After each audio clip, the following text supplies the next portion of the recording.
As business owners, entrepreneurs, family men, it's difficult for us to find the time to put together projects like these. Even though it's something we really want to do, unfortunately, taking care of the things we have to take care of comes first. However, because of viewer support for people like you, we're able to continue doing this. Please consider joining our Patreon and supporting the Burn and Return podcast.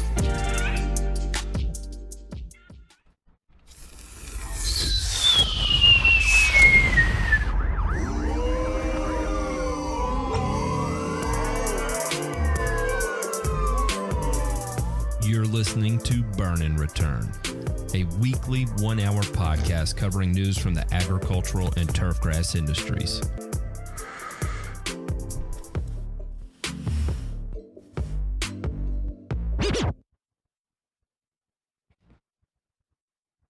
Oh, go ahead.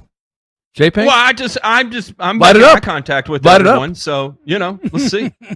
Light it up, J-Pink. Joe! Nose turf! Do you boys hear that? Hi, I'm Joe! Is this- give you a bunch of accurate turf facts today Are we? because Joe! nose turf. I hear our favorite song to kick off the episode, DeMay. Well, here's the thing. What did you do, Ryan? Here's the thing, guys, is we've had several people write in and ask us to do an entire episode of Joe Knows Turf, and we're not going to do all that today. We just thought we'd get this one out of the way sooner rather than later because, it's such an extra special one that we're going to do. This is number 69, by the way. And, in honor of 3 dudes on the same podcast that nobody really ever would want a 69 with, either because of body hair and girth. Mm-hmm. Yes. But yeah. Anyway, we're going to do a Joe Knows Turf here right now and just get this one right out of the way. So, J-Pink, let's go ahead and launch into this one and see what our good friend and triple threat. Oh, we're going to watch this one first. Okay, let's watch this one first. First. I had this one down as the first one. Is that wrong? You're good. Go. Mm-hmm. To fix poor soil issues, one of the things we need to do is focus on the soil's health by giving it things that promote the organisms inside of it, the earthworms, the microfauna. We need to promote them to do their job better. How we do that is we give the soil organic matter, humic acid, compost, stuff of that nature, and it will help amend that soil and make it a lot better. So when we do have our regular soils, they do go hydrophobic a little bit more just because they don't have the amended properties. They're kind of stripped of nutrients, or the nutrients are all locked up. As we amend them, they really start to perform a lot better, and they won't go hydrophobic and cause these places that are dry. It's not because it's into the natural soil versus the topsoil. You can amend it and it doesn't get hydrophobic as easily. Any soil can technically go hydrophobic and repel water and have dry spots, and there are simple fixes for that. One of the things I don't like is that people are adding topsoil to their lawn, so they have this nutrient-rich substrate that's 2, 3, maybe 6 inches deep, but now the roots want to stay in that versus going down in our natural soils. It creates this little pocket where roots will get condensed and they want to live in. I like it when people take their natural soil and amend it to be better. So yes, you can definitely do it. Let's talk about it. DM me, follow me on Instagram, and check out my YouTube channel, The Greener Lawn. It's stuff. I kind of want to hear it again because there was I don't think I could have written fast enough to get everything down that I needed to get down. Go ahead. Let's do it again. Go ahead, cowboy. Fix poor soil issues. One of the things we need to do is focus on the soil's health by giving it things that promote the organisms inside of it, the earthworms, the microfauna. We need to promote them to do their job better. How we do that is we give the soil organic matter, humic acid, compost, stuff of that nature, and it will help amend that soil and make it a lot better. So when we do have our regular soils, they do go hydrophobic a little bit more just because they don't have the amended properties. They're kind of stripped of nutrients, or the nutrients are all locked up. As we amend them, they will start to perform a lot better, and they won't go hydrophobic and cause these places that are dry. It's not because it's into the natural soil versus the topsoil. You can amend it and it doesn't get hydrophobic as easily. Any soil can technically go hydrophobic and repel water and have dry spots, and there are simple fixes for that. One of the things I don't like is that people are adding topsoil to their lawn. So they have this nutrient-rich substrate that's 2, 3, maybe 6 inches deep, but now the roots want to stay in that versus going down in our natural soils. It creates this little pocket where roots will get Okay, condensed okay, and we're they good. We're want- good. We're good. Man, Listen, where do I begin? Let's just take it. We'll take it line by line here, okay? So let's we'll kick this let's off, start and- there. Let's do this. And we were talking about promoting natural organisms, right? And then we were talking about how if we're not adding amendments, then we're sacrificing soils from having things like earthworms and microflora, and that because they're devoid of nutrients, or the nutrients are locked up. So we'll just start right there.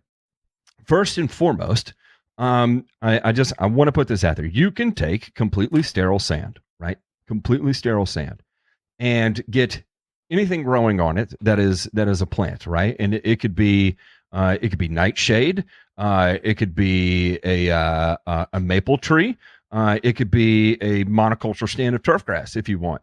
And what's fascinating about this is that as long as something is growing, then the microflora, the earthworms, will all have a habitat where they will proliferate. What's absolutely fascinating is that you can take a petri dish with a relatively simple solution containing phosphorus and put it in an open air environment, say like on your desk in your house. And did you know that in a short period of time that you can start growing this microflora right there in open air on your desk, and it will contain things like rhizobacteria. Hell, it could even contain Rhizoctonia solani, which is just a pretty simple, basic soil-borne pathogen that now all of a sudden is growing in your petri dish, right? So this idea that you have to do something miraculous or spectacular to your soil in order to allow for this proliferation of whatever to occur, this magic sauce, this pie in the sky idea, is absolutely asinine. Then to the whole point, this is what's even more fascinating, is that if you subscribe that you have to encourage an environment for all these things, which, fun fact, the only thing you have to do is have anything growing on any sort of growing medium, and these will naturally begin to proliferate.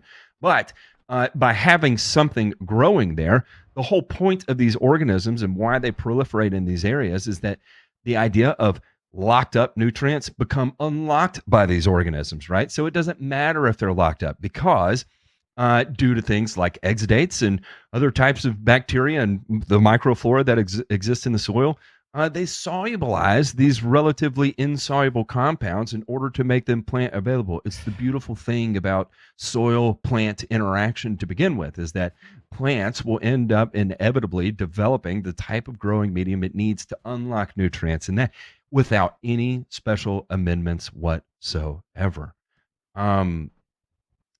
Yeah. What else did we miss out of that? Because that was a whole bunch of just a lot to say about nothing that was even remotely true. Well, I think Go ahead, Ray. this fella, he's got it all figured out because he wants people to do two things: waste work on shit they don't need to do, and spend money on stuff they don't need to buy. Because you know what I hate about people like this? People like this assume that nature is incapable and incompetent and is totally dependent on humans. Because, Matt, you know what you said about sand and growing grass on sand? I can take sod, right? Put it on top of pure Hawaii beach sand, and in 1 year, 6 inches of that sand turns deep, rich brown. And it's not because of some buy my shit stuff that I put on top of it. The grass did that all by itself. Interesting. You know, the grass did it all by itself. And yet someone like him thinks you need to apply humic and bacteria and heaven knows what else, because nature is incapable of sustaining itself. Yeah, if that My goodness. were the case, how would you have things like prairies? I mean, Yeah. who was out there amending the soils in order to create these vast prairie expanses that exist? Fun fact, it wasn't anything. It all started with just something growing on it. And again, How many times did you fill up your permagreen on the African savanna?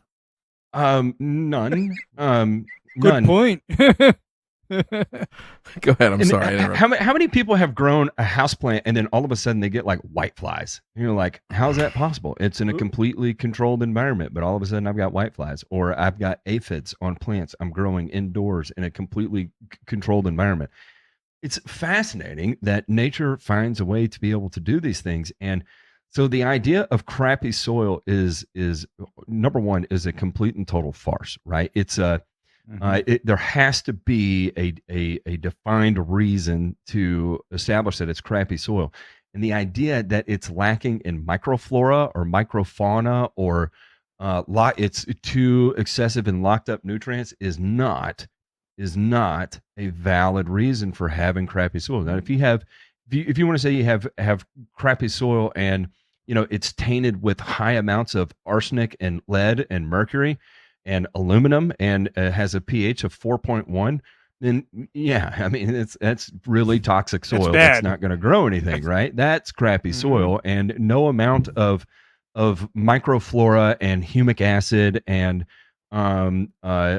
juju that you begin injecting into this is going to make even a remote amount of difference.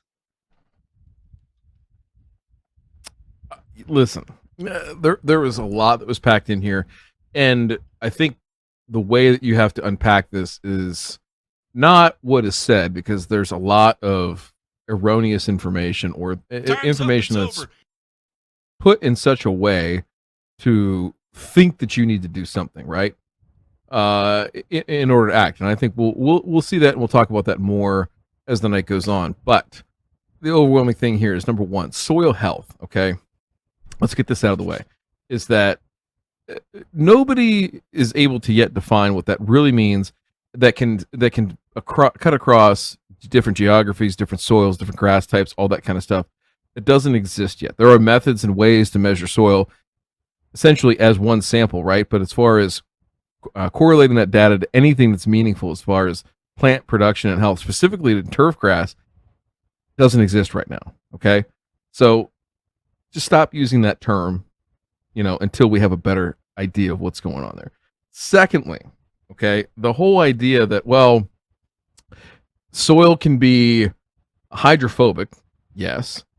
Regular soil can be hydrophobic. I don't know what regular soil is. I'm assuming that means topsoil that is just existing. So whether you have a new home and the topsoil is placed back on your home site, or if you live in a home that's 200 years old and the soil that's always been there is your topsoil, right? That those need to be treated differently somehow. I would agree that they do need to be treated differently. However, to sit there and say that, you can amend them, you can amend any soil and it won't become hydrophobic, but still all soils could become hydrophobic. There's a lot of back and forth there that is just okay. And then there's a baby shampoo plug at the bottom. You can use baby shampoo if you really want to, need to. It will help for a very short and not a very sustained period of time. So use that at your own peril. It might work, but there's better ways to do that if you have that problem. If you truly have an issue with hydrophobicity in the soil, meaning the soil is repelling the water that's trying to get down in there. The last thing is the topsoil thing. Boys, if I heard Jeremy right, he said if you have crappy regular soil, or what you would consider subsoil, or it could even be the crappy quote unquote topsoil that you have. And if you put good topsoil over top of that at some depth, 3, 4, 6 inches, right, that you're going to create a root bound environment. That's what we call root bound. So just like, for the folks that are listening at home or listening to us on their favorite podcast app, Spotify, Apple Podcasts, or anything else, right? Check us out over there. You don't have to sit there and boob tube us right through the tubes, right? You can also listen to us in your earbuds at your leisure. But the point here that I wanted to make, gentlemen, when you pull a plant out of a potted plant out of that container, right? There's all those roots that are pushed out along the sides. That's the kind of effect he's talking about. And I'll tell you what, I don't see it, right? And to show this point, right, I've inverted, right? Here's a situation here of roots on sand, right? A media that has very little in the way of nutrients, right? It's a sterile material, right? Growing down in a native soil, and everything's hunky dory there. I could show you plugs where we've got native topsoil on top of really, really crappy subsoil, and those roots are growing down into that crappy subsoil just fine. Literally, I've got one. I'll take a sample of it this week, gentlemen, and share it with you. That is literally a old construction and demolition landfill that's capped with 3 feet of clay and then has 4 inches of topsoil on it, and that's what the grass grows in. And it does just fine. Roots push down into that clay cap, no problem. Grass is an amazingly resilient plant. It's a poverty plant, right? It's growing in some of the harshest environments on 6 of the 7 continents in this world, on this planet, right? And it does just fine without extra additions of humic acid, extra additions of compost, and all this other stuff. I'm not saying that you don't need it in certain situations. I'm not saying it doesn't help. I'm just saying the act of blanket making suggestions and saying, well, you got crappy soil, just throw this stuff down, it's going to fix it. Products are seldom not the solution, right? So that is where we stand on that one. Gentlemen, let's check out those headlines. Oh, whoa. You got something to say over there? You got something to say? No, I was actually just going to roll right into that. That was good. Done. Nothing to fear here. This is just the news. This is just the news, and you know what? Boy, you hear that? That is the sins of the weekend moving from one area of my body to another. But speaking of sins from the weekend, from pesticide to coal ash, lawmakers want more control. Environmental and consumer advocates say legislation is a bad move for Indiana. Lawmakers want to give the General Assembly more power over decisions that are currently left to state agencies, a move that some advocates would say put Hoosiers' health and environment in jeopardy. Major provisions in the latest draft of House Bill 1623 would change the way the state agencies adopt regulations that implement state or federal laws. That includes revisions to the process for adopting emergency rules and shortening the time period when rules must be readopted. A 54-page amendment was added last week to the administrative rulemaking bill, which additionally seeks to put lawmakers in charge of new pesticide regulations and prevent state environmental regulators from making stricter coal ash rules than federal ones. Steve Bartels, Republican from Equity, said his bill seeks to streamline rulemaking, but critics maintain it would make the rulemaking process more burdensome. This bill is hours of compromise, focusing on transparency, protection of our citizens and businesses, while standardizing our government procedures, saving time, and making our government more efficient, said Bartels. The bill advanced 6-4 Wednesday from the Senate Judiciary Committee with no votes from 3 Democrats and 1 Republican. The measure now heads to the chamber floor. Currently, decisions about pesticide use are left to the state chemists in Indiana's Pesticide Review Board, which consists of 17 to 18 governor-appointed voting members and 3 non-voting advisory members. Part of that job includes determinations over which pesticides should be generally allowed for use by homeowners, for example, and which should be restricted, meaning only certified applicators can apply those chemicals. Farmers often seek the credentials to apply certain pesticides to protect crops. The U.S. EPA already maintains a list of restricted pesticides, but the IPRB has, in some instances, put additional guardrails on other chemicals. Under the amended bill, the review board will still have interim rulemaking authority, Bartle said. If a new pesticide hits the market and is already on the EPA's list, the IPRB can create temporary rules to further restrict its use in Indiana, too. But after that, it's up to the legislature to decide whether to adopt the rule permanently. I think that actually puts the ability to restrict something back in the General Assembly's hands. Bartle said, though our process of creating laws, we would actually have public hearings and we would make that decision. I think the intent here across the board is broadly the General Assembly wants to take control if there's going to be restrictions, fines, or fees against citizens or businesses. That's our responsibility, not agencies. Multiple lawmakers in the Senate Judiciary Committee on both sides of the aisle expressed reservations about taking over pesticide restrictions. From a Democrat from Indianapolis, emphasized that he doesn't know anything about pesticides. I don't want to be a full-time legislator. I don't want to be a full-time legislature. I hope we aren't creeping down that path. Jeff Cummins, the director of state and governmental relations from the Indiana Farm Bureau, said the language would likely benefit lawn and landscape professionals, but won't impact those in agricultural settings. As far as we're concerned, this is a process question. What should the process be for changes in these pesticide restrictions? I don't see an impact here where we would lose access to a product because this process has changed. He added that as long as agencies like the State Chemist's Office and Board of Animal Health can act with due swiftness in emergencies, the Farm Bureau is okay with this rulemaking reform that the legislator wants to do. Chris Gibson said, speaking on behalf, told the Capitol Chronicle that the group has been tracking House Bill 1623, but they do not have a position on the amendment. And then it goes on to talk about the coal ash spill, but I think that's probably the most pertinent. Talk to me, boys. What are you hearing about this? What's your immediate gut reaction to it? It's a little bit of a slippery slope here because, you're putting the final approval right in politicians' hands, and politicians are elected officials, right? So they can change. Now, Indiana, probably a pretty safe bet you can guess on who is going to be, taking care of business there in their state legislature. But does this open the door for other states, right, to swing back the other direction, potentially through not necessarily a state regulatory process or what they would call a state scheme, right? A scheme doesn't always a bad thing.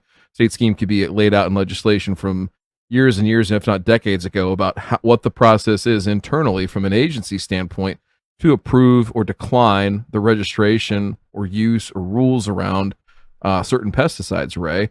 And now here we are, we're putting that final approval in an elected official's hands. So here's my question to you. What's to stop a different state from taking the same action and saying, you know what? We want to be more like Maine. We don't want to have a whole bunch of pesticides. So we'll put the final approval in our legislature's hands and they'll take care of it. Okay. I'm going to be different yet again and say this is all a backlash against unaccountable bureaucrats making policy. Mm-hmm. Because what I see happening is, here's the message. Here is your power. However, also know that we can vote your fucking ass out just like that as well. Think carefully. Well, because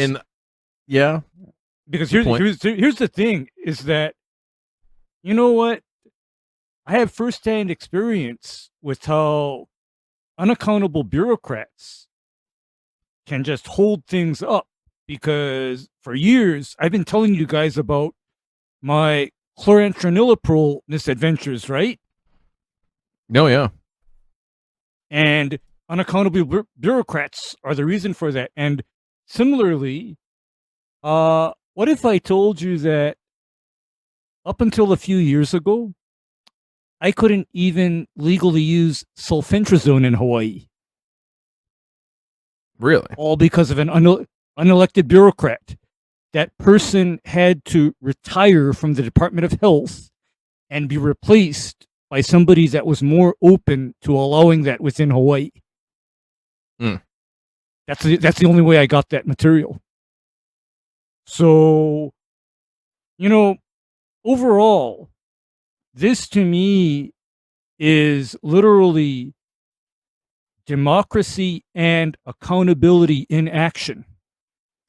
Because right now, I can go to my lawmakers and grill them on stuff like this and not get any answers, not get anywhere with them, because all of these unaccountable bureaucrats are making the rules, making the policy. Whereas in a state like Indiana, should this come to pass, any policy made then has to be answered for in front of the voters themselves. But at Choose that point, wisely. is it too late? Number one, and I'm Mm-hmm. what I'm saying is Indiana. I agree with what the gentleman from their farm bureau said.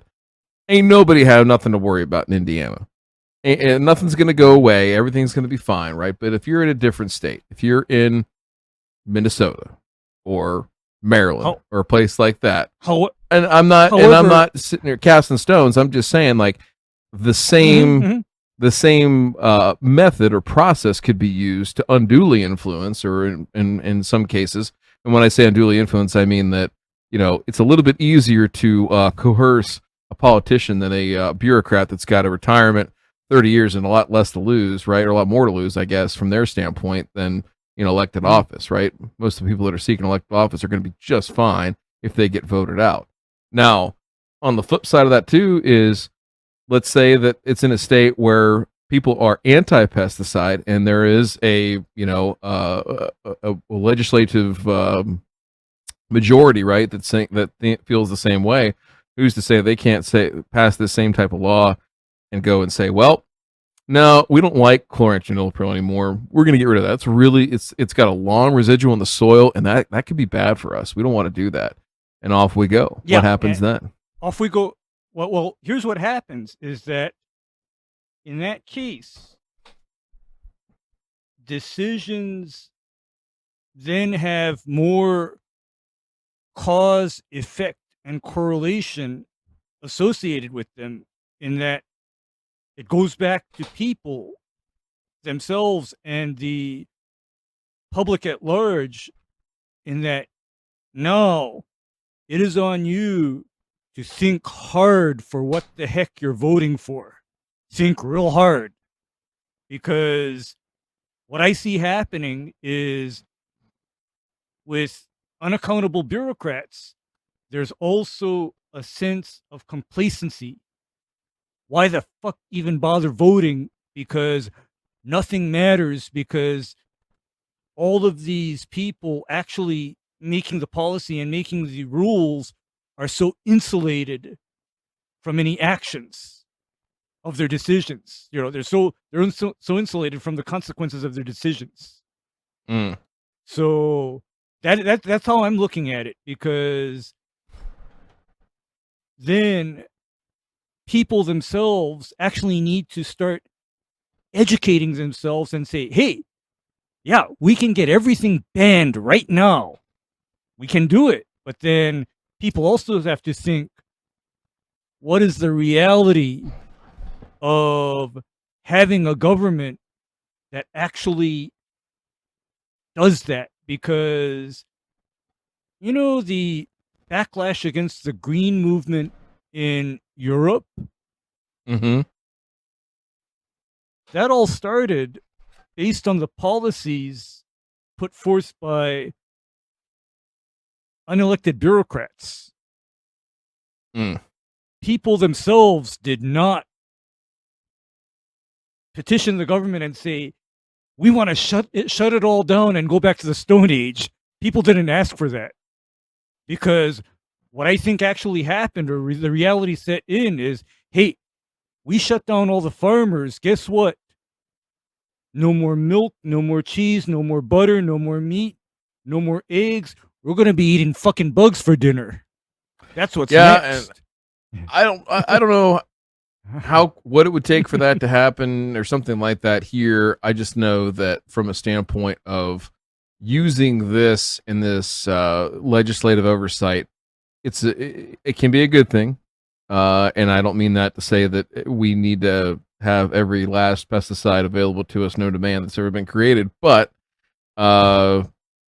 having people that aren't necessarily accountable in the sense of the day-to-day of what we do, right, that do get voted in and voted out, that's fine, but they can still screw a lot of stuff up, and they're usually not the people that have the most technical knowledge on some of these things. So we'll see. I can see the good and the bad, and we'll just have to see what happens. Right now, Yeah. let's see what happens. J Pink, hit it. What? Jow knows turf.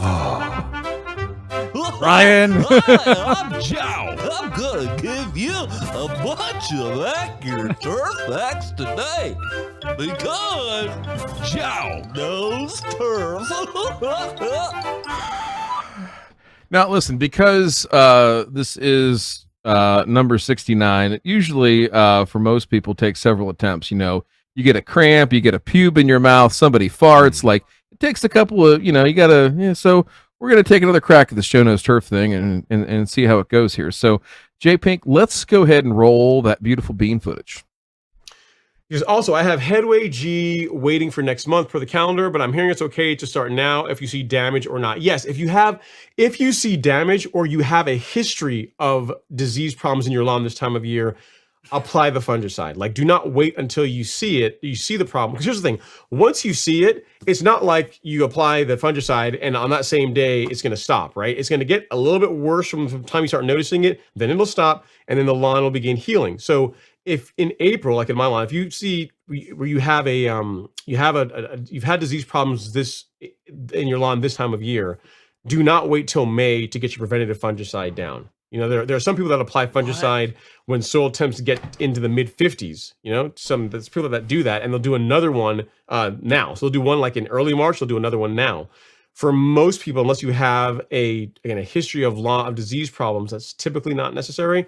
But yeah, per the calendar in the academy, if you don't have disease problems, start next month. If you do have a history of disease problems in your lawn, like large patch forming, those kinds of problems, this time of year, start now. Don't wait until the problem manifests itself, because by then it's too late. Then you're in for like a 2-3 week healing period. You know what I mean? So yes, you're not gonna hurt anything by starting now. Make sure you water it in. You apply it you water it in properly. All right, next up is Latanja Moore. She says, how often can you put down Headway G? Great question, Latanja. So the memory serves me, the annual limit of Headway G per 1,000 square feet is around just over 19 pounds. Just over 19 pounds per 1,000 square feet.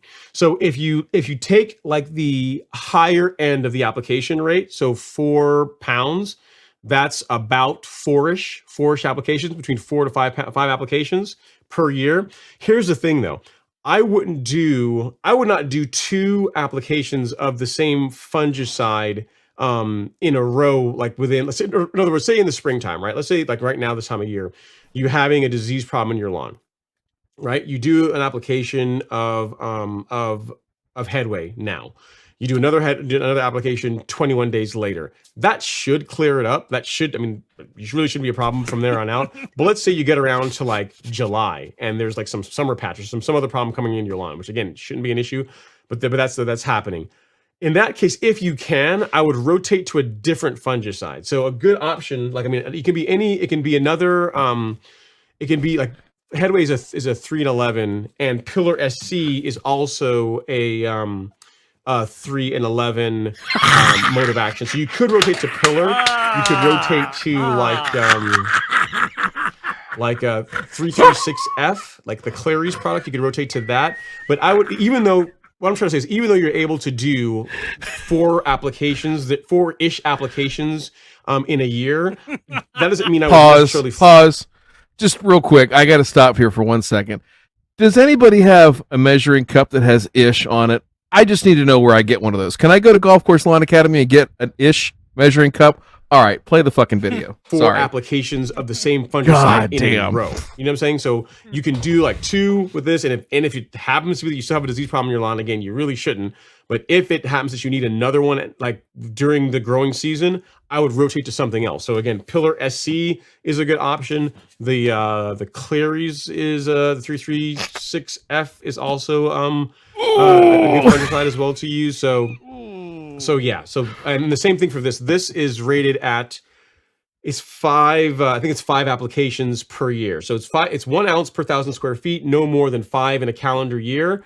But it's the same thing. I wouldn't run like 5 applications of this, in a row. I wouldn't do I wouldn't only use this. It's important to rotate your fungicides, especially if your lawn has a history of disease problems, because you don't want it to take the chance of it forming resistance. So, okay, boys and girls, listen. Wow. Have you ever seen? Wow, right. Have you ever seen that clip from the Olympics where the slalom skier misses like the second gate and literally just the entire way down, he's just cartwheeling down them.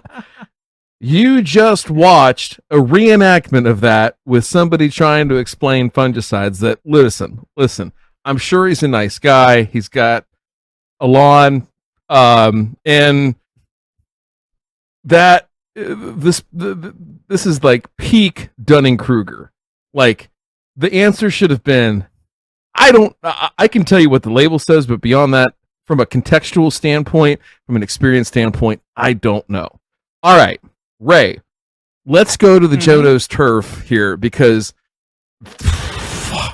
this was legitimately hard to listen to, so much to the point that I had to resort to humoring myself and laughing as a coping mechanism to get through the whole goddamn thing. Okay.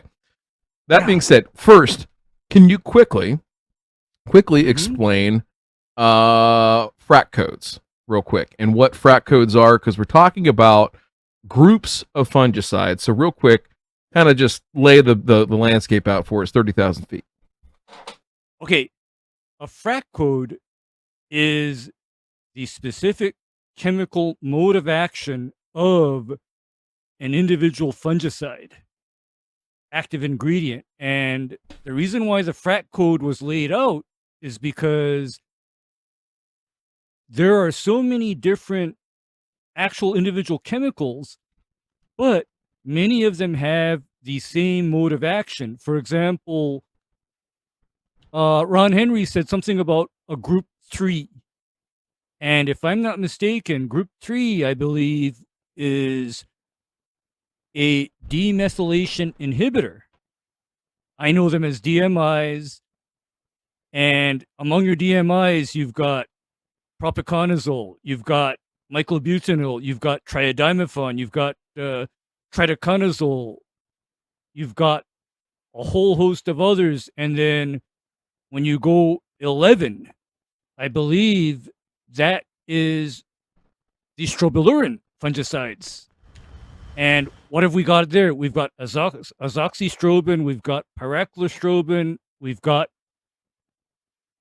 trifloxystrobin, we've got several different ones. And the whole point of these Frac codes is that when a fungicide is used repeatedly in back-to-back applications, certain diseases, there's a high risk of causing resistance to that active ingredient. And Ryan, you and I both know the top diseases in turfgrass for becoming resistant.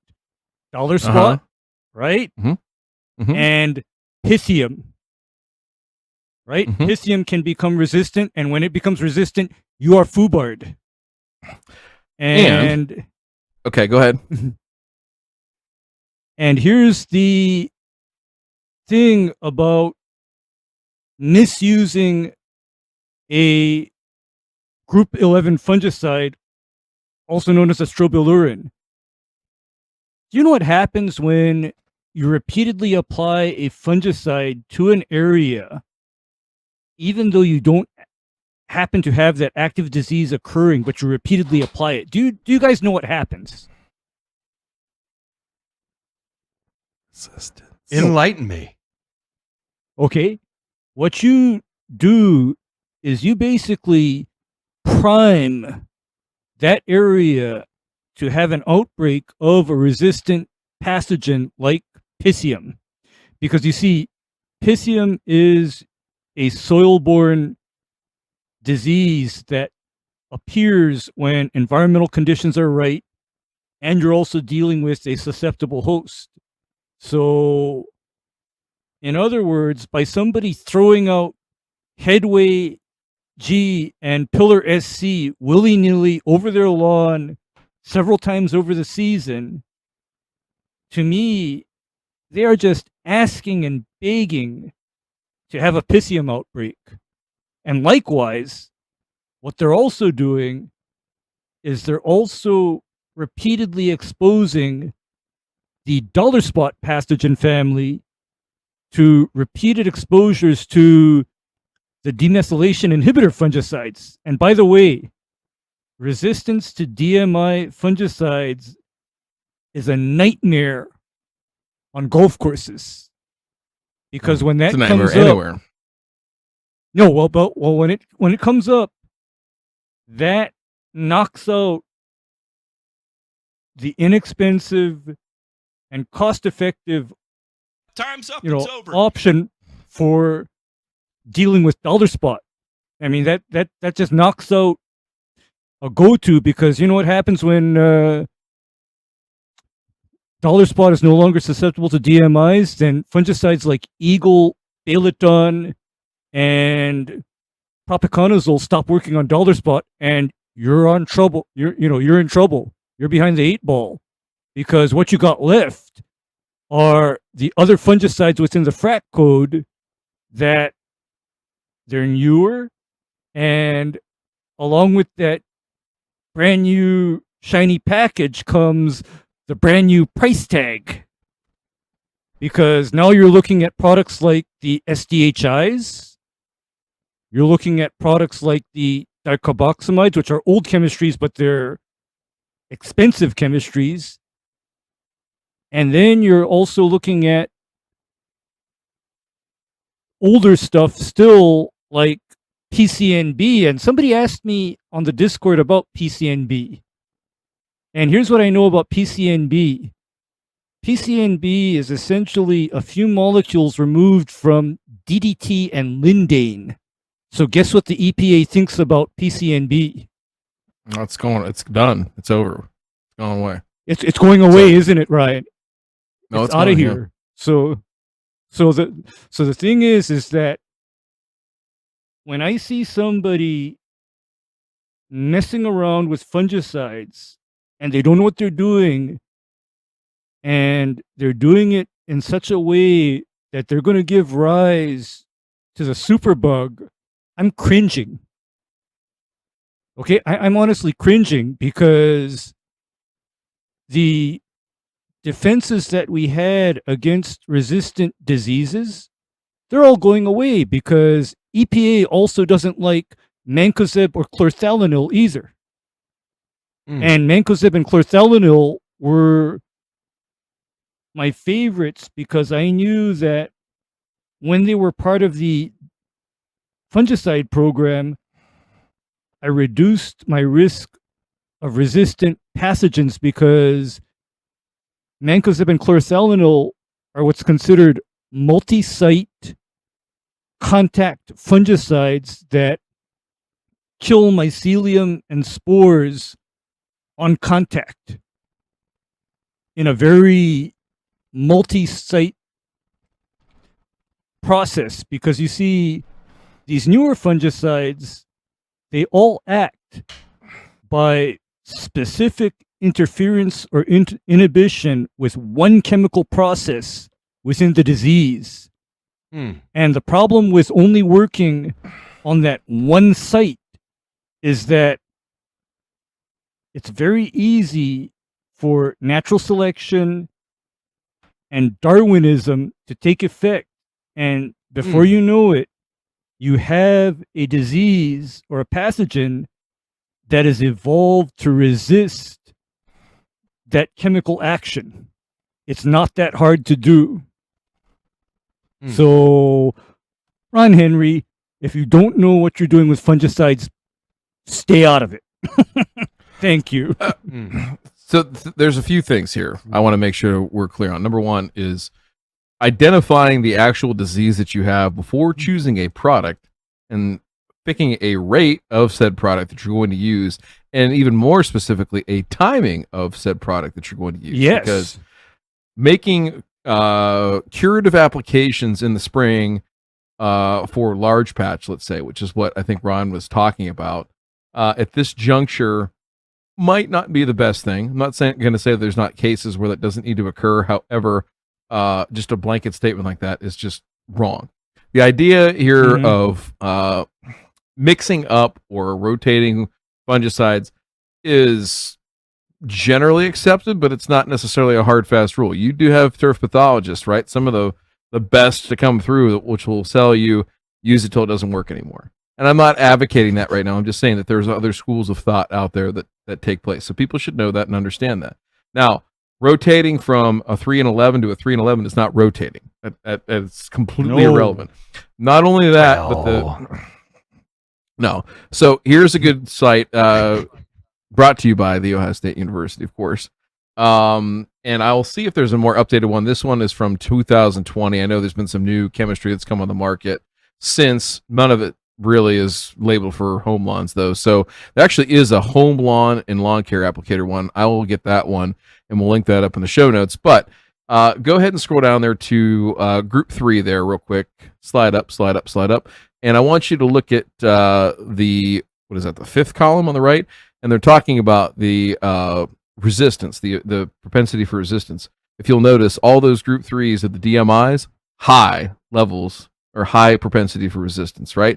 Slide on down there to group 11 there, the strobilurins, or your QOIs, also high for every single one, okay? Then finally, you can go all the way down and look at thiophenate methyl, right? Cleary's 336. It's also going to be high as well. So making the suggestion that you should apply these products with no disease identified and with no specific timing other than a number of days that it says in the label is simply irresponsible. Okay? And it undermines what good people do in terms of making the best management practices and the decisions to make on timing, on rates, and on products after they've identified a disease. So I understand the disease shows up in home lawns and everything like that, but this kind of shit is the thing that gets these products banned outright because people are fucking up and not using them correctly. So please stop instructing people to use them incorrectly and fucking shit up. All right, I'm done. Why don't we go on and talk about the burns?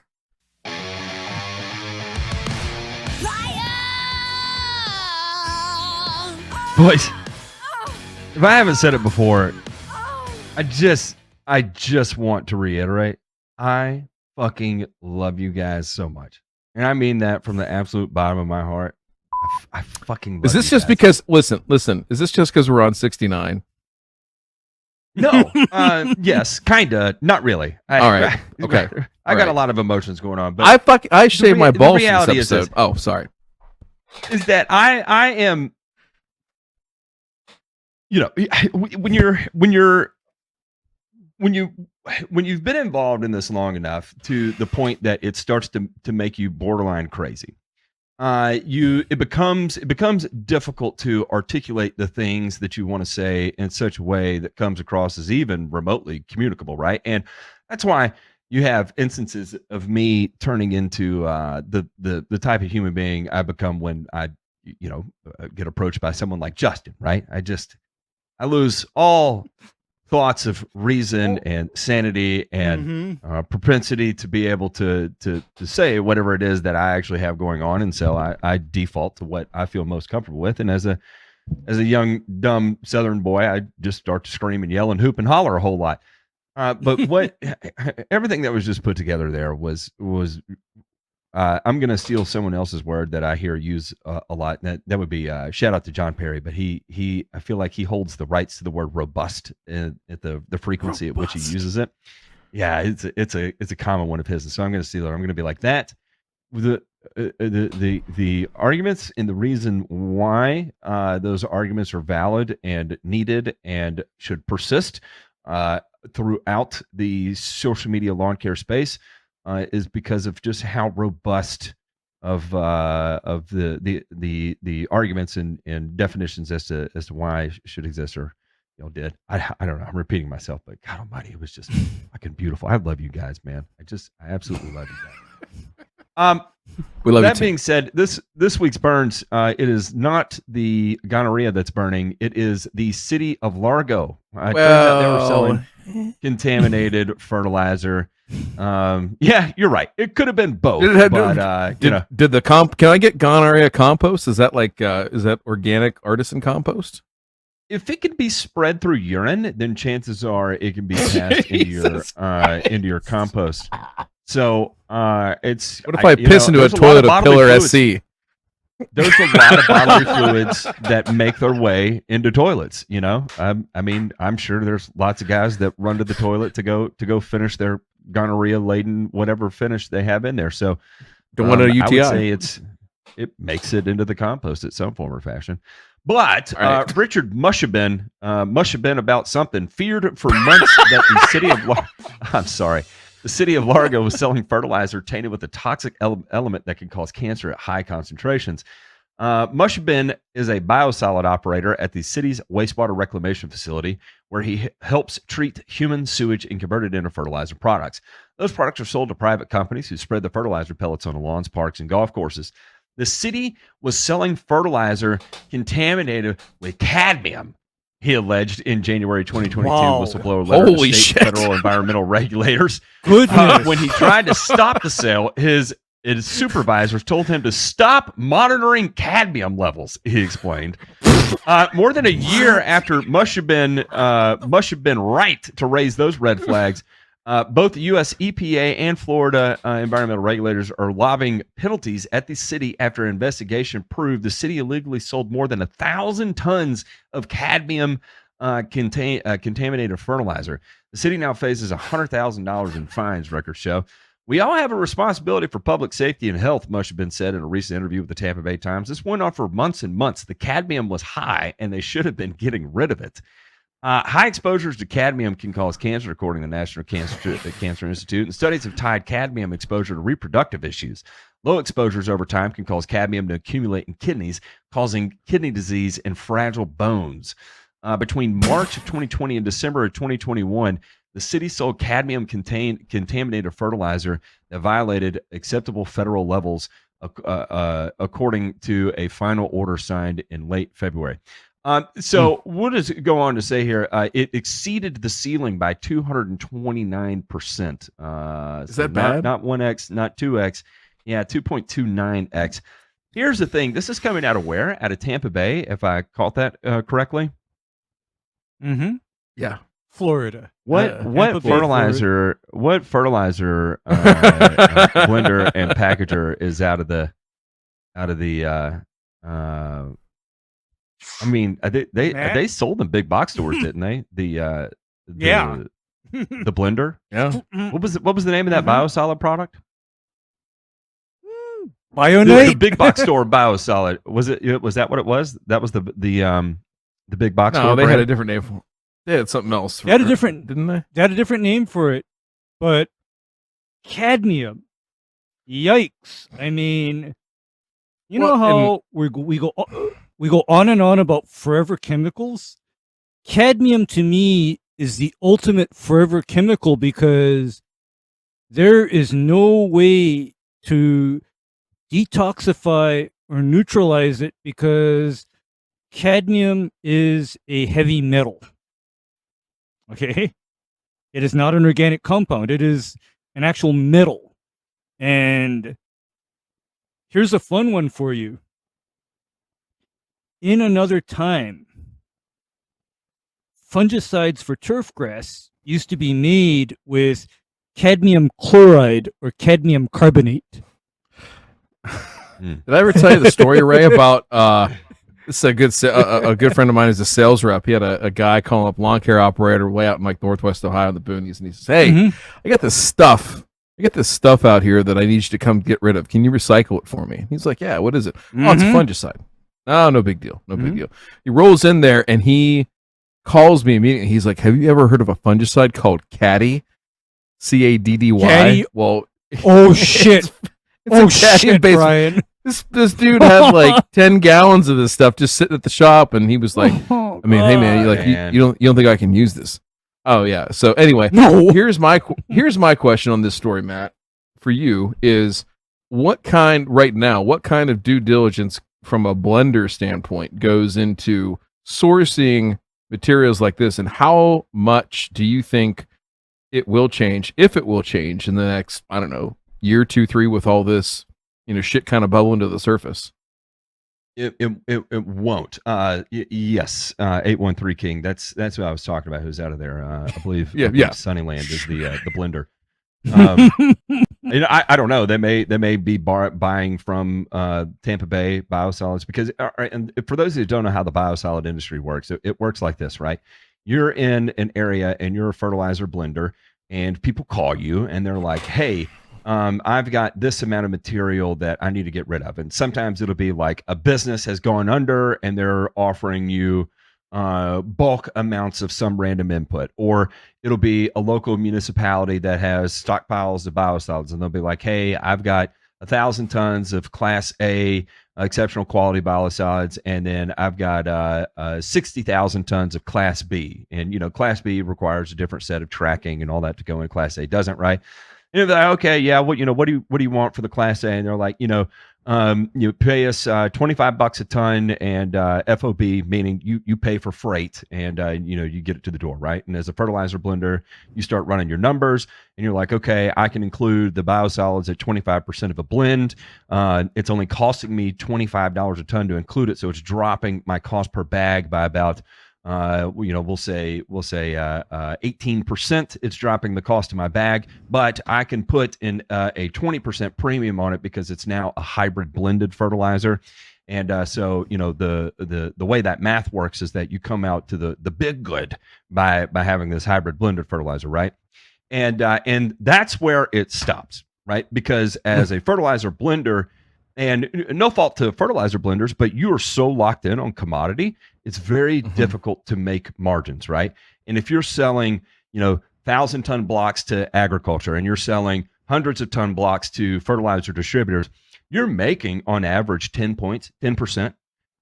Maybe you get a 15% margin here and there. And so your margins are razor thin. And we're talking about big volumes of material coming and going, right? And so you're always looking for your cheapest inputs in order to flip. And sometimes it's, that's why you get phone calls from people that are all they do is specialize is go in and reclaiming fertilizer inputs from a farmer that's going out of business, or another blender that's going out of business, or a lawn care operator that's going out of business, and they're trying to sell it to you. And you welcome these phone calls because it's your opportunity to get something below commodity, to be able to make 25 points on something, to soften the budget a little bit, right? And try and work up some cash flow. Because when you're operating at 10% margins, cash flow is a nightmare. You got to have a big ass line of credit, and you better keep inventory rolling in and out at all times. But that being said, as a fertilizer blender, you are so up to your eyeballs in managing cash flow. I promise the last thing on your mind is looking at a heavy metal report from the inputs you have coming in. You're going to assume the manufacturer is doing their due diligence, and that if they're trying to sell you something, unless it's wildly cheap, right? And here's the thing about biosolids is the pricing is all over the place. It may be coming out of Athens, Tennessee, and you're getting it at $37 a ton. It may be coming out of Laverne, Tennessee, and you're getting it for $22 a ton. It may be coming out of Southern Kentucky, and literally all they're asking is for you to pay freight. And so if somebody's like, "Here, will you just take it off my hands?" You're not thinking like, "Oh, well, it must be tainted." It's just that they have too much inventory that they need to get rid of because they're producing it every day, and it needs somewhere to go immediately so they don't have to landfill it, right? It's the whole point of making biosolids. And it works into their taxes and all that fun stuff too. So anyway, it means nothing to get biosolids at no cost. So if it is cadmium tainted, you're not thinking about that, because if it's urea and someone calls you, urea spot price is $600 a ton, and someone calls you and like, "Hey man, I've got 1,000 tons of urea coming at you for $100 a ton," you're going to be like, what's wrong with it? Something is definitely wrong with it. You don't have that advantage in the biosolid space. And so that's why in this instance, no, you never see it, you never hear of that. And it really falls on the 99.99% of it, just like the applicators responsible for everything that goes down on the lawn and tracking it. I'm going to say that the buck begins with the applicator to reach out to the blender or reach out to your distributor and find out, ask for a heavy metal report. Now, the manufacturer of the biosolids will legally have to supply you with a heavy metal report, right? So no harm, no foul there. And this may be one of those things that you see, oh shit, cadmium is off the charts. Well, it sounded like they said quit reporting on cadmium. And I don't know if you could just do that, but apparently they were running heavy metal reports and just leaving that one off of it, which you can't do, and why they got popped. We're seeing the same thing with PFAS and biosolids. We had one of our own listeners reach out to a manufacturer of biosolids and ask for a PFAS report, and sure enough, they gave him one, and PFABs were absolutely off the chart, like 300x higher than what EPA recommendations were. Wow. And he had to make the judgment call that yes, it is economically feasible for me to apply this product. It is environmentally unfeasible for me to apply this product, and I had to go on it and was like, hey, thanks for looping me in on that, because I feel like I avoided a disaster that may not have presented itself now, but at some point it would. So I'll tell you right now, the blenders are so balls deep in trying to stay above water. They are not going to be asking for this. They're going to assume everything that comes in is going to be hunky-dory. As an applicator, you should always do your due diligence in that if it's something that is organically derived from waste, like human waste, or is a manure source, chances are 99.999% of manure sources are not going to test positive for heavy metals. Very, very, very rarely. The only time you're going to see this is like there's a lot, I'm not going to say a lot, but there's a fair amount of biochar that could be high in heavy metals. And it's going to be primarily biochar that originates with feedstock that comes from certain areas of the country that sprayed a lot of arsenic back in the days as a pesticide. And those grow into the trees, and they stay into the trees for the life of the tree, or it makes its way into the soil. And as new plants are grown on that, those plants are actively removing arsenic from the soil that has bioaccumulated there, right? And then it becomes concentrated as it's turned into biochar as it's gone through its pyrolysis process. And that's why biochar producers who know what they're doing will know that you cannot pull biomass from orchard-rich regions, right? Because orchards were primarily heavy users of arsenic-laced pesticides, and any kind of biomass you pull from those areas is just off the frickin' charts and arsenic. A lot of cyanide too. You'll end up finding. So that's a very, very long answer, but I wanted to be as comprehensive as possible to really basically say no. The importance of this on the applicator. That just like with every other aspect of the industry, the responsibility falls on you. I'm going to say this too: that the responsibility of finding out what is actually in your manure sources falls on you as well. Boom, right there. Mic drop. All right, now with that, J-Pink. Oh my God! Oh, Joe knows turf. Hi, I'm Joe. I'm gonna give you a bunch of accurate turf facts today because Joe knows turf. Yes. Well, listen, Joe does know turf, but I am here on a mission tonight. A mission, gentlemen, to prove that our friend Ron does not know turf. And we're going to get another clip from Ron here right now. Let's go ahead and take a peek at that.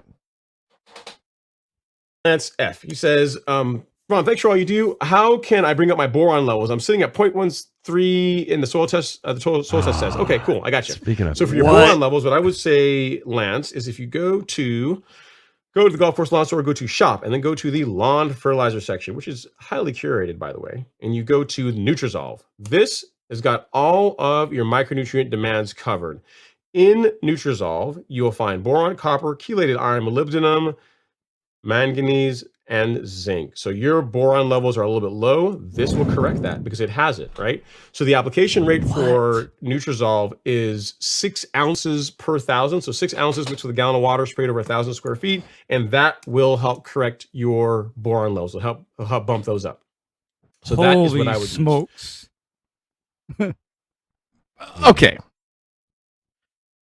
I'm going to ask real quick, and I don't need you to go into Google Scholar and search for it or anything like that, but from a professional anecdotal perspective here, gentlemen, how many times have you had to walk up to a customer's lawn and, well, Mrs. Jones, it's bad. Mm-hmm. What is it? What is it? It's your boron levels. I was afraid to tell you. The lawn's not going to make it. All we can do now is make it feel comfortable until the end. Have you ever had to have that fucking conversation? No, you haven't, because it doesn't exist. There is no such thing as a boron deficiency that's going to appreciably affect turf in any meaningful way. Now, you're going to get all the zealots that come out here and want to tell you that you got to manipulate this and manipulate that, but find me a way, right? Where is Turf Truth when you need them, right? Actually, I got They'll one tell you the worse same for thing. you.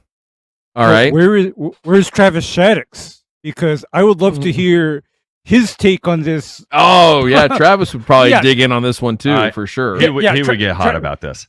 He would get hot because we'll set him a timestamp.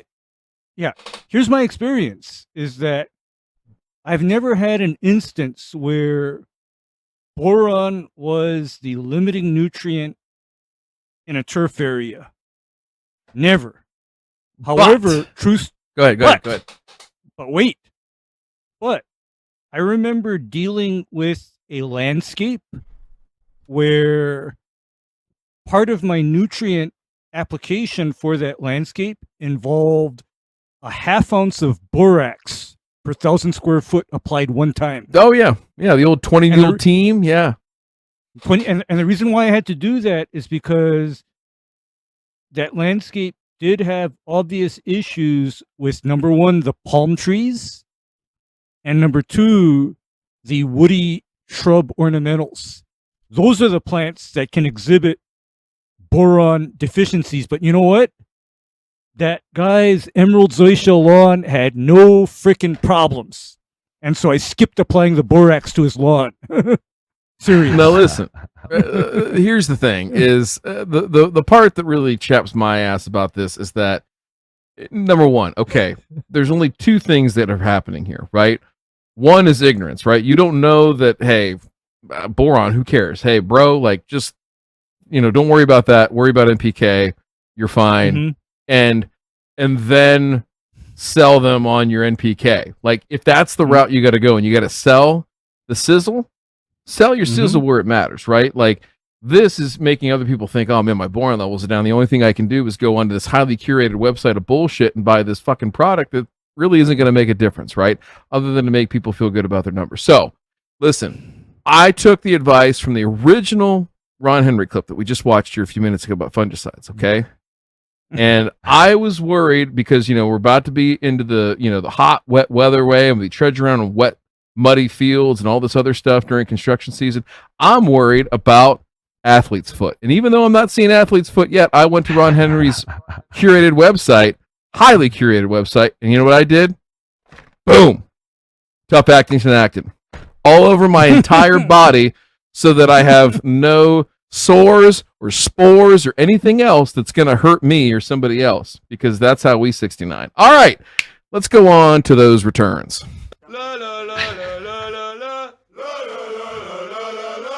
I keep it handy. You gotta have it there.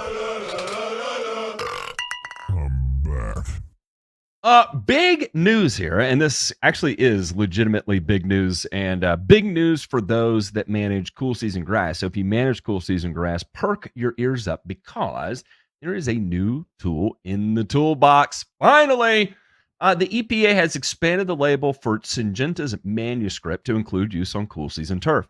Previously labeled for Bermuda grass and zoysia grass and golf courses, sports fields, and sod farms since it hit the market in 2018, Manuscript is now approved for control of post-emergent weeds on fine fescue and Poa annua.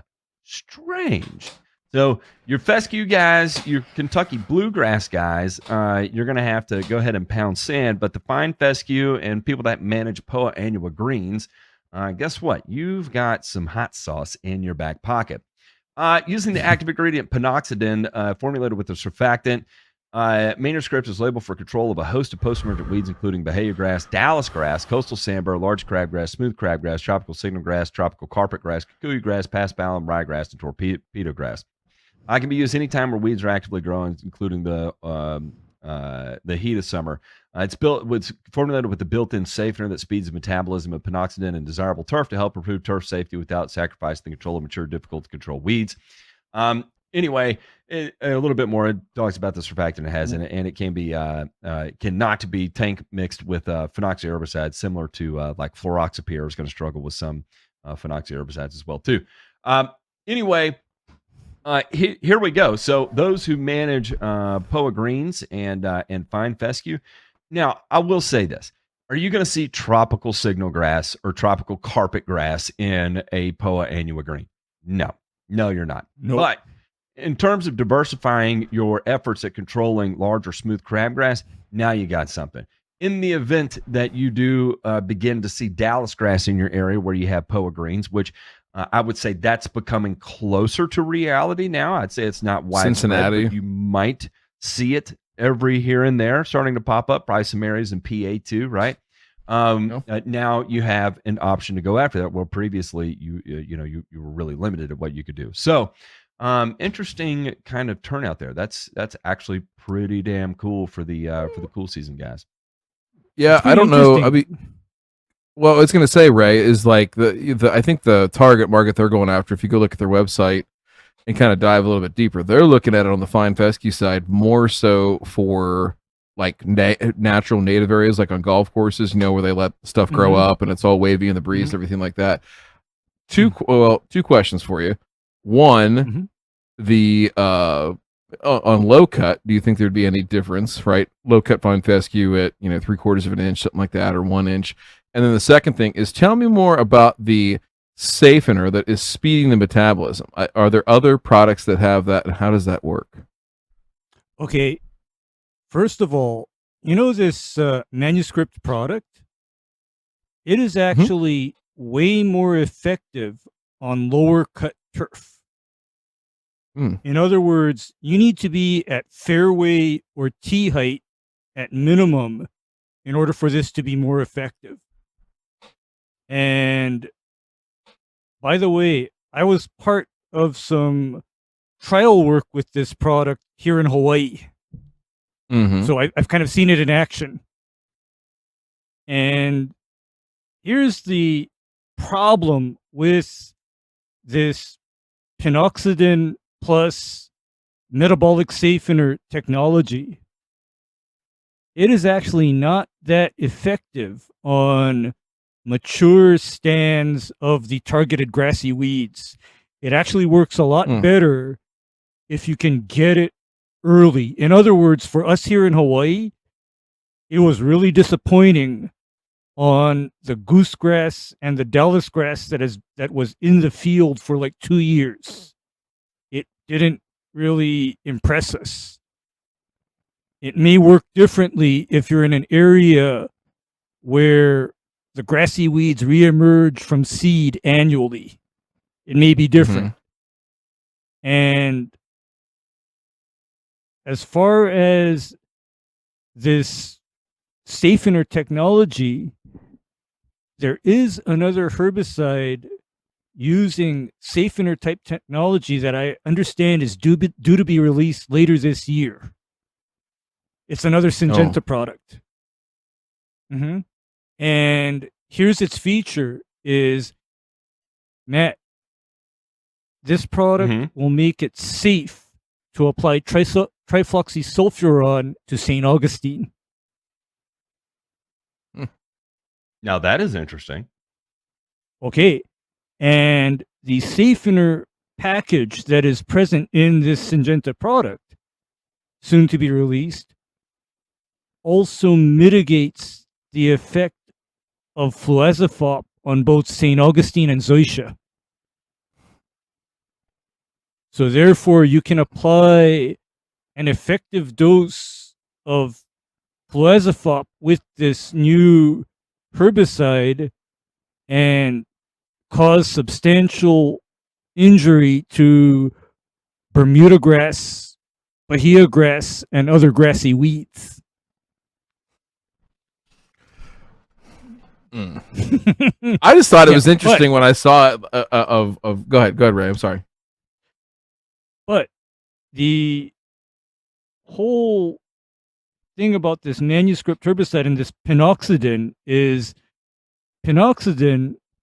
actually first used with this Safener technology in wheat. I mean, this is where this technology first was applied because, Syngenta, they are very heavily into the wheat production market in Europe and the UK. That's like their big market. So this is just a borrow from that. And pinoxidin is of the same mode of action as fluazafop. It's a fatty acid synthesis inhibitor, and so what my weed science instructor told me to look for, as far as this is when you know something like Fusilade or a Claim Extra is working on your grassy weed, is when 2 weeks later you go to that grassy weed, you pick the terminal shoot of that grass, and if it pulls up in your hand and it just separates from the rest of the grass, that is your sign that your herbicide is working, because that inhibition of fatty acids literally killed the growing point of that grass. Pretty wild stuff. So, but yeah, this manuscript, though, as I said, it is more effective in low-cut turf and on weeds that are in their first 2 to 3 tillers.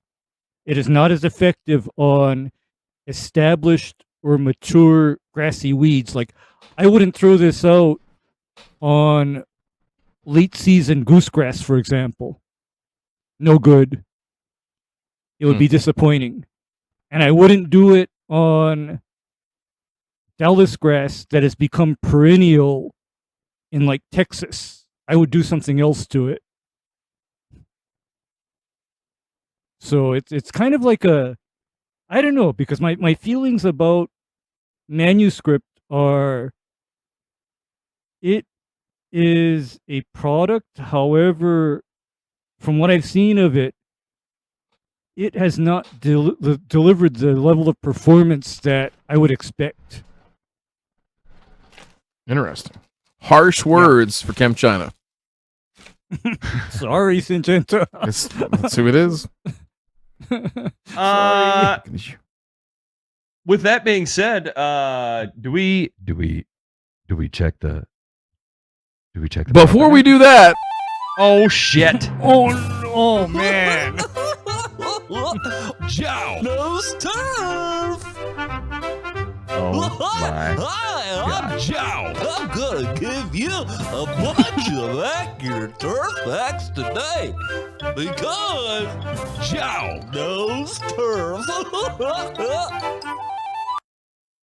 now this whole episode has not been just a test of your metal, gentlemen, but also of your refractory period. And I'm going to ask you to get it up one more time for our good friend Ron Henry, because listen, in a 4-hour, grind up the Cialis and snort it. I think it goes faster that way. And I don't mean through your nose either. I'm talking we're gonna do some elephant shit. Okay. So anyway, that all being said, these are 3 clips. This is a third one here from Ron, all from the same 4-hour episode. Listen, I'll save my thoughts on this then to the end. Let's just go ahead and watch this one real quick. Let's see. Okay, Lawn Guy says, what can be sprayed on Poa for cool season grass? There's not a lot that's really great for killing Poa annua as a post-emergent in cool season grass. What a lot of people will do as a strategy is they will spray Poa with Primo Max. They'll spray it with this. And by doing that, you'll suppress, like one of the things that Primo does, it helps suppress seed heads. So what makes Poa look ugly in a cool season lawn is the white seed heads that flower in the middle of it. So it makes it stick out like a sore thumb in an otherwise green lawn. If you use Primo on it, that will suppress it from forming seed heads, and then it does a better job of blending in with the existing grass. There are products like Poa Cure and some other ones that are being tested, but they're not rated for use on residential lawns. So as far as post-emergent herbicides that work well on residential lawns on cool season grass against Poa annua, there's not a lot of great options. Most people will use Primo. One, they'll use growth. They'll use pre-emergent to prevent it in the first place. That's thing one. Use a good pre-emergent program to prevent it from becoming a problem, and then saving that, you can use Primo to Ryan? suppress seed head formation. I just realized something. Okay, I know the exact moment when this guy is talking shit and he's over his skis when he starts to stutter. He does. Listen, and it's listen. All right, you ever seen the movie Rounders? Right, about card playing. Matt Damon, Ed Norton. Good movie. Matt hasn't seen it. Matt didn't know movies existed until a year ago. Literally, like we had to force him into doing it. That's another story for another time. But it is funny. Like, so in the movie Rounders, the quote is that if you spot a man's tail, you don't say a fucking word, right? You just let him go on doing it all night. I can't, but you can tell when Ron is like just scrambling and trying to get it done. And listen, we've all been there, right? And I'm telling you, like, we've all done what he's doing. Absolutely. However, you got 50,000 people that are subscribing. You got 3,000 people that are watching these streams, whatever. I don't know how many of those are real and bot. I don't care. The point of the matter is that you have a responsibility, right, to make sure that what you're saying is right. And if it means saying, I don't know, that is the correct answer in some cases, right? We'll say it on here. You've heard us say it on this show. All right. So listen, let's first let this roll out. There's a second part of this, a second question or comment that he answers to, and then we'll unpack everything. You won't really see it as much. It's still going to be in the lawn, but it's not going to stick out like a sore thumb. Versus if you don't use Primo and it's able to flower, and then you get these white seed heads all throughout the lawn, and it looks terrible. So there is that. So hope that helps. Keep going. Okay, Lawn Guy. You're very welcome, Quality Assurance Guy. And it says, how much is the Academy? Currently it's $149. The price is at the end of this season, maybe during the season, the price is going to. Okay, so just to clarify for everybody, Ron has a thing that you can buy. It's called the Golf Course Lawn Academy. If you want to go out and buy it, hey, more power to you, right? More power to you. It's a collection of Ron's content that he packages up in a way. And listen, like in the whole marketing piece, like Ron's playbook, and I'll give this to him. I'll say this as a commentary. It's built on fucking precision and discipline.